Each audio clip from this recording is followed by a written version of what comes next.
पिछले क्लास में मैंने तुम लोगों को पढ़ाया था कि यदि दो इक्वेशन हो, दो समीकरण a1x plus b1y plus c1 बराबर 0 और a2x plus b2y plus c2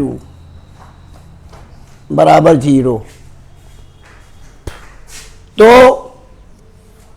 उसमें बताया था हमने कि यदि a1 upon a2 is not equal to b1 upon b2 तो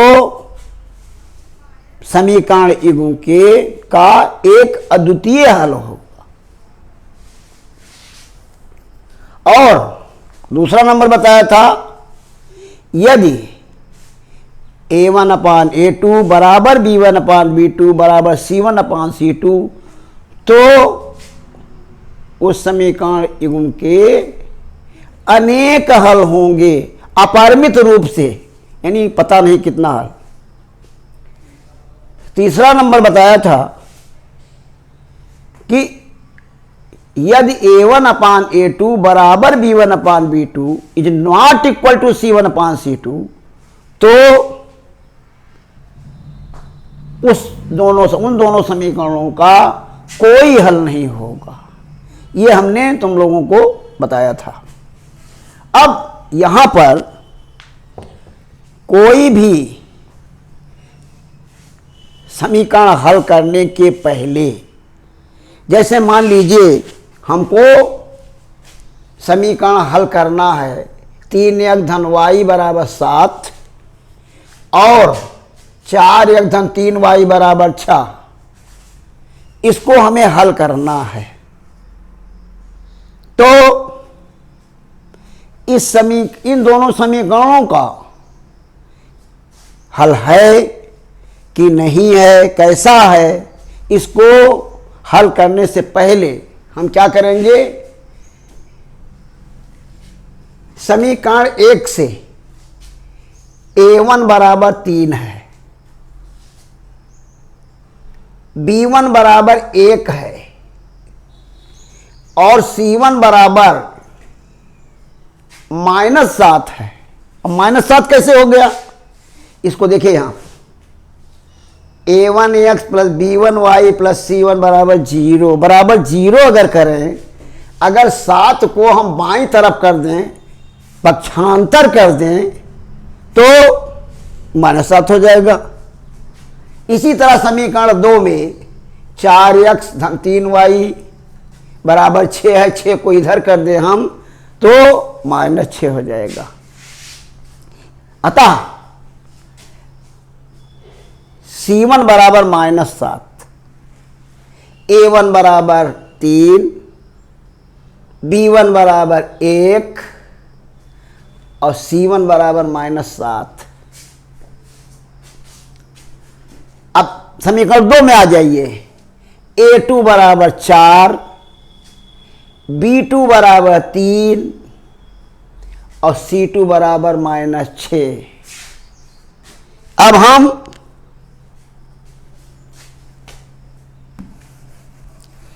a1 अपान a2 बराबर हुआ 3/4 हुआ और b1 अपान b2 बराबर 1/3 हुआ और c1 अपान c2 बराबर -7/-6 बराबर 7/6 हो गया। अब a1 upon a2 is not equal to b1 upon b2, अतः इस समीकरण युग्म का एक अद्वितीय हल है, माने इसको हम हल कर सकते हैं। अब हल करने की कई विधियां हैं। एक तो आलेखन विधि द्वारा, यानी ग्राफ द्वारा हल करते हैं। तो ग्राफ द्वारा हल करने के लिए यहां पर पढ़ाना ठीक नहीं होगा। जब क्लास चलेगा और ग्राफ की कॉपी तुम लोग लाओगे तो उसमें समझाया जाएगा कि किस तरह आलेखन विधि से हल किया जाता है। अब इसके बाद में हल करने की विधियां और कई हैं। सबसे पहले है प्रतिस्थापन विधि द्वारा दो चर वाले रैखिक समीकरणों के युग्म को हल करना। अब प्रतिस्थापन विधि क्या है? प्रतिस्थापन मतलब होता है एक समीकरण से किसी चर का, चाहे x का या y का, मान निकाल करके दूसरे समीकरण में प्रतिस्थापित करना, रख देना। अगर समीकरण 1 से निकालते हैं तो समीकरण 2 में प्रतिस्थापित करेंगे, और अगर समीकरण 2 से निकालते हैं तो समीकरण 1 में प्रतिस्थापित करेंगे। किसी अक्षर का, किसी चर का, चाहे x का चाहे y का। अब यहां पर देखिए समीकरण हमारा दिया हुआ है 3x धन y बराबर 7 और 4x धन 3y बराबर 6।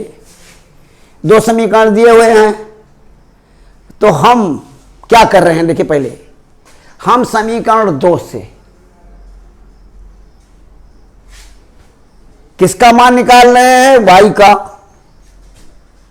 तो जिसका मान निकाल रहे हैं वो उसको बाईं तरफ रखेंगे और दूसरे चर को दाहिनी तरफ कर देंगे। जैसे हम y का मान निकालना चाहते हैं तो y को बाएं पक्ष में, y को हमने लिखा 3y बराबर, अब 4x को हम उस तरफ ले जाएंगे, तो उस तरफ ले जाएंगे तो क्या होगा? देखो 4x इधर प्लस में है, उधर माइनस में हो जाएगा। यहां 3y बराबर 6 माइनस 4x हो गया। तो 3y बराबर, तो y बराबर निकालने के लिए हम क्या करेंगे? 3 को यहां नीचे कर देंगे, भाग कर देंगे। y बराबर 6 माइनस 4x बटे 3। अब क्या करेंगे?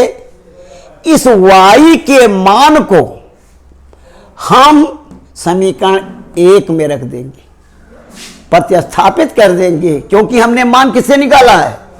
हमने मान निकाला है 2 से, तो हम समीकरण 1 में इसको प्रतिस्थापित कर देंगे।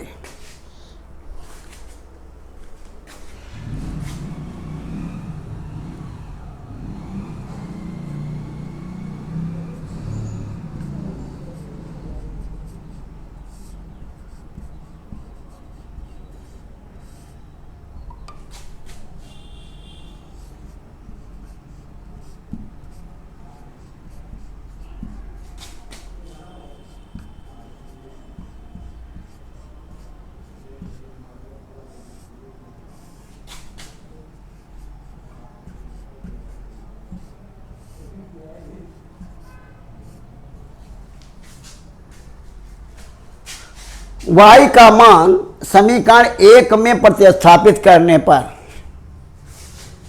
अब y के स्थान पर हम लिखेंगे 6 minus 4x upon 3, 6 minus 4x बटे 3 y के स्थान पर लिखेंगे। बाकी और जो उसमें मौजूद है वो उसी जगह पर मौजूद रहेगा। जैसे हम समीकरण 1 में y का मान प्रतिस्थापित करने जा रहे हैं, तो 3x वैसे ही रहेगा जैसे लिखा हुआ है।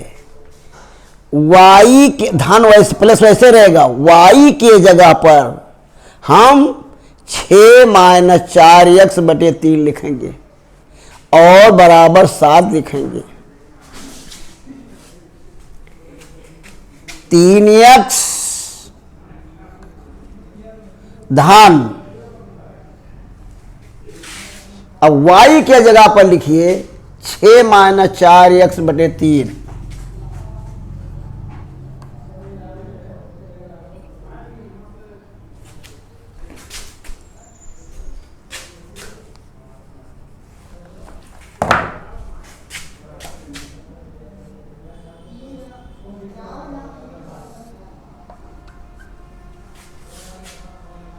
बराबर 7।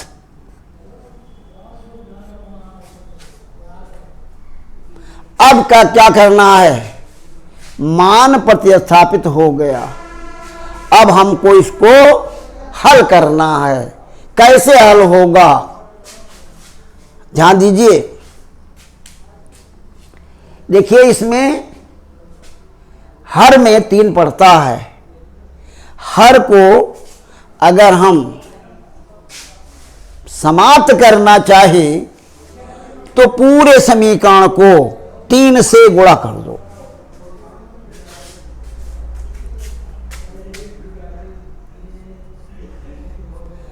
तो 3 से हम 3x को करेंगे तो ये 9x हो जाएगा। अब यहां अगर हम 3 से गुणा करें इसको, अगर यहां मान लीजिए 3 गुणे हो तो क्या होगा, 3 3 समाप्त हो जाएगा। केवल बचेगा क्या, 6 - 4x बचेगा इसमें।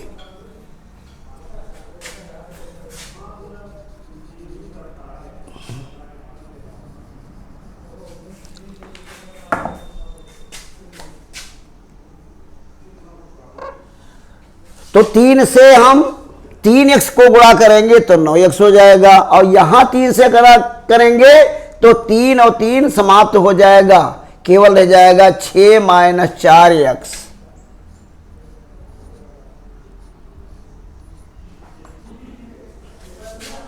बराबर यहां पर 3 × 7 = 21 हो जाएगा।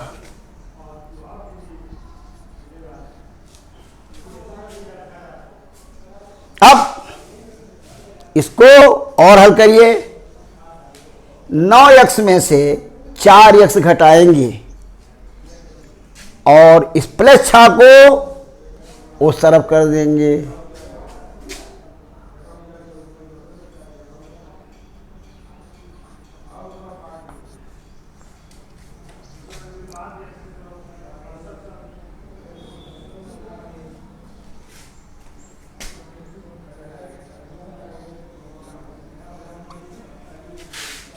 नौ एक्स में से 4x निकल गया, 5x आया, और ये 6 उधर चला गया तो माइनस में हो गया, 21 - 6 हो गया। अब 21 में से 6 घटाएंगे तो 15 आएगा।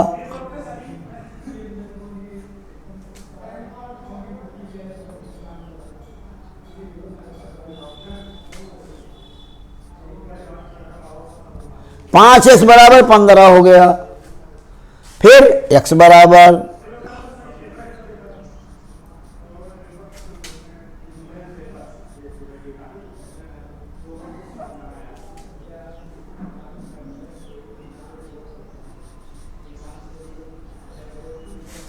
x बराबर 3 आ गया।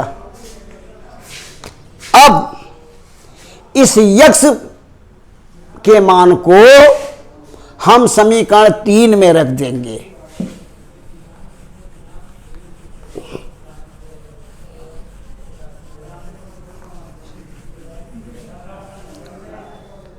चलिए देखिए कैसे रखेंगे। अब जहां x है वहां पर 3 लिखा जाएगा, बाकी जितना है सब वैसे ही रहेगा। y वैसे रहेगा, बराबर वैसे रहेगा, 6 वैसे रहेगा, -4 वैसे रहेगा, और इसके बीच में गुणा का चिन्ह है तो -4 गुणे 3 हो जाएगा, बटे 3। तो x का मान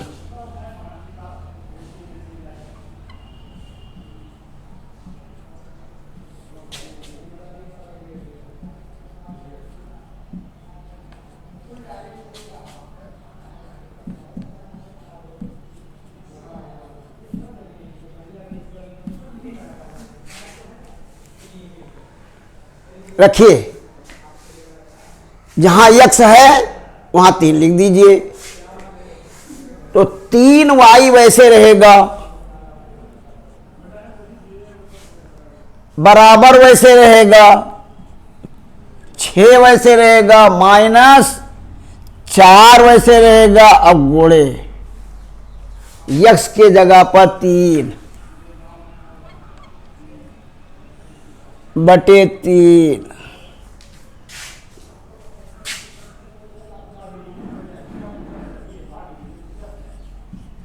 अब इसको हल करिए, 4 तिहाई 12 हो जाएगा, तो 6 - 12 हो जाएगा।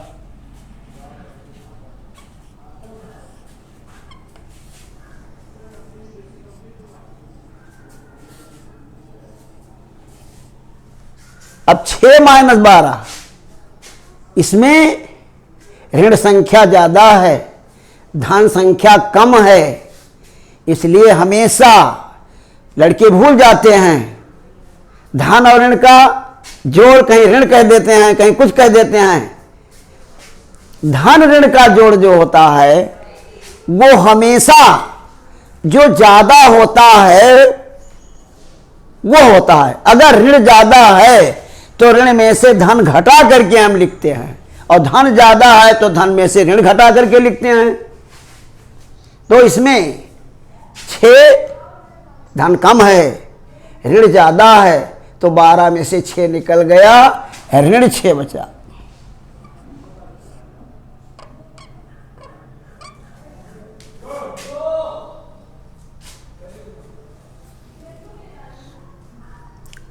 अब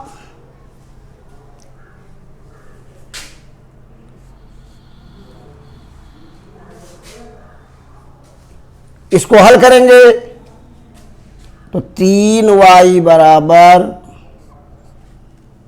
वो आई एम सॉरी, यहां थोड़ा y बराबर लिखना चाहिए, मैं 3y बराबर नहीं, y बराबर केवल, क्योंकि यहां समीकरण 3 में y बराबर है। देखिए समीकरण 3 में y बराबर है, तो -6 को हम 3 से भाग करेंगे तो -2 आएगा। तो समीकरण का हल क्या हो गया, x बराबर 3 हो गया, y बराबर -2 हो गया।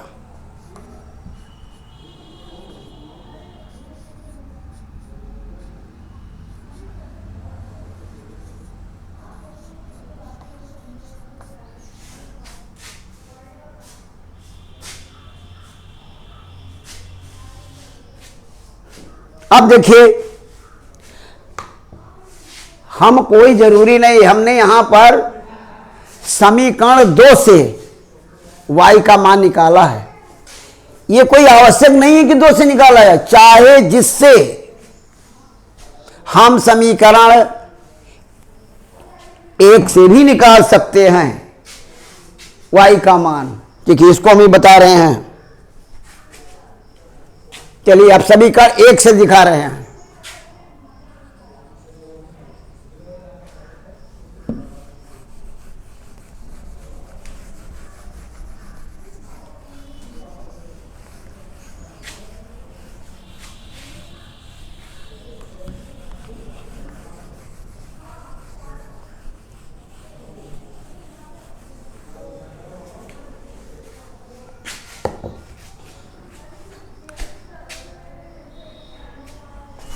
समीकरण 1 से देखिए, y बराबर ये 3x उधर जाएगा,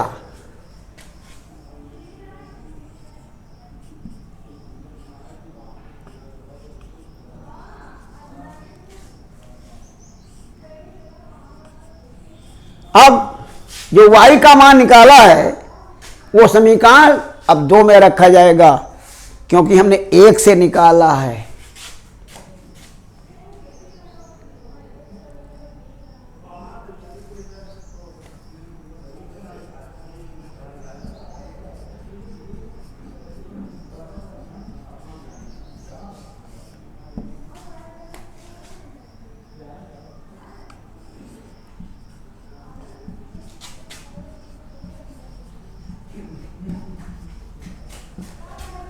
हाँ देखिए, इसमें अब समीकरण 2 में y के जगह पर हम लिखेंगे 7 माइनस 3x, जहां 4x वैसे रहेगा, धन वैसे रहेगा, 3 वैसे रहेगा, जहां y है वहां लिख दीजिए 7 माइनस 3x।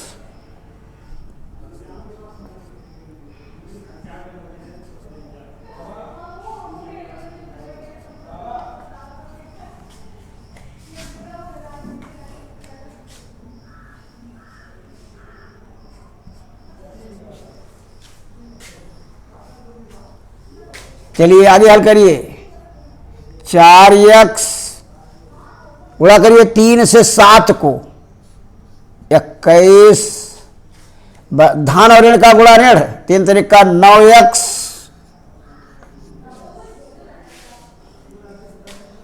बराबर 6। अब देखिए ये 4x है, ये माइनस 9x है, माइनस ज्यादा है प्लस कम है, तो तुम्हारा आ जाएगा माइनस 5x, और ये 21 उधर जाएगा, तो 6 माइनस 21। अब यहां देखो, इसमें माइनस ज्यादा है, 21 में से 6 निकल गया, माइनस 15।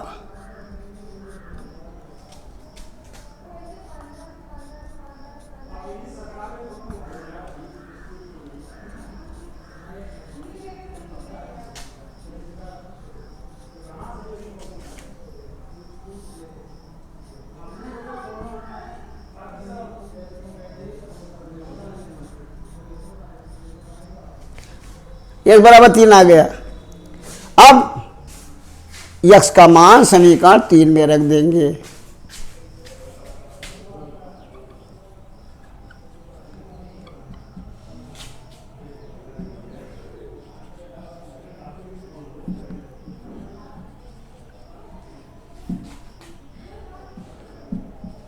रखिए, y बराबर 7 माइनस, देखो 3 गुणे x, बीच में गुणा छिपा हुआ है, 3 गुणे 3,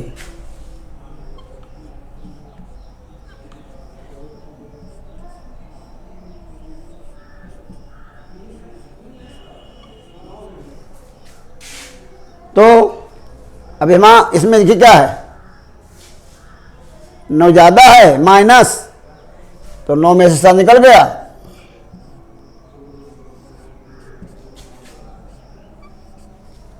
तो ये बराबर 3, y बराबर -2।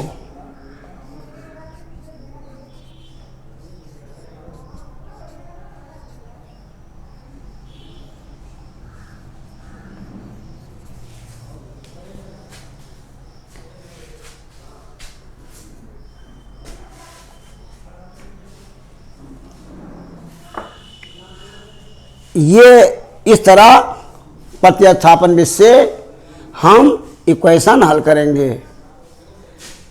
चाहे x का मान निकालिए या y का मान निकालिए, जो तुम्हारी मर्जी है वैसा कीजिए। और एक समीकरण से निकाल करके दूसरे समीकरण में लिखिए तो समीकरण 3 बन जाएगा। फिर समीकरण 3 से जो मान आए उसको समीकरण अगर 1 से निकालते हो तो 2 में, मतलब 1 से निकालते हो तो 2 में रखो, 2 से निकालते हो तो 1 में रखो, तो तुम्हारा एक वैल्यू आ जाएगी। अब एक वैल्यू जो आ गई उसको समीकरण 3 में रख दो, तुम्हारा समीकरण हल हो जाएगा।